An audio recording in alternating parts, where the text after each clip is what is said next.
С момента открытия в Сибае филиала многофункционального центра прошло 2 года. За это время коллективу удалось выстроить работу по обслуживанию населения. В 2 операционных залах одновременно работают 10 окон. Весьма удобен и график приема посетителей. С 8 утра до 20 часов и без обеденного перерыва, за исключением понедельника. Суббота также является рабочим днем.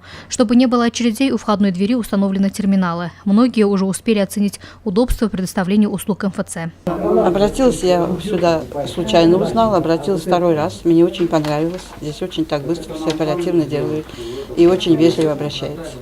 По крайней мере, не гоняют. Все нормально, доходчиво объясняют.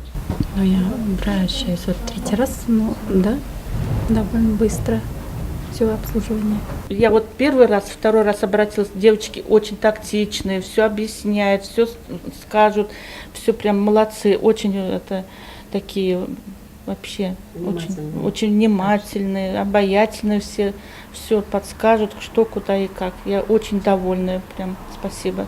В многофункциональный центр обращаются все категории граждан. Если на момент его открытия населению Сибая предоставлялось 139 государственных и муниципальных услуг, то в настоящее время их количество возросло до 216. За 2015 год специалистами МФЦ оказано более 72 тысяч услуг. С начала этого года цифра достигла 48 тысяч. Сибайцы охотно обращаются сюда за оформлением субсидий на оплату жилищно-коммунальных услуг, документов, различных пособий, за получением регистрации и других услуг. Самые популярные услуги сегодня это у нас также остаются услуги в сфере регистрации недвижимости, услуги в сфере получения пособий, субсидий, выплаты. Также у нас популярны услуги миграционного учета, регистрации граждан по месту пребывания и месту жительства, это прописка. Также у нас популярны услуги пенсионного фонда, это у нас получение материнского сертификата. Также у нас услуги пенсионного фонда популярны по выплате, единоразовые выплаты 25 тысяч. С каждым разом сфера предоставляемых услуг расширяется. Вместе с этим увеличивается и количество посетителей. Так, в этом году в МФЦ было выделено 2 окна для бизнеса.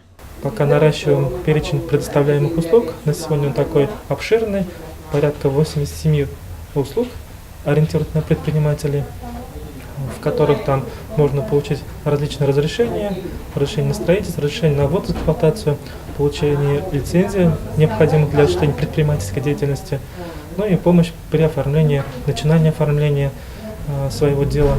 Это написание бизнес-планов, от начинания регистрации ИП и заканчивания применения систем налогообложения. С 2017 года, согласно постановлению премьер-министра России, в многофункциональных центрах начнут выдаваться паспорта и водительские удостоверения. Пока ведутся подготовительные работы в этом направлении. Луиза Мустафина, Олег Кадыров, Любовь Карпова, телекомпания СТВ.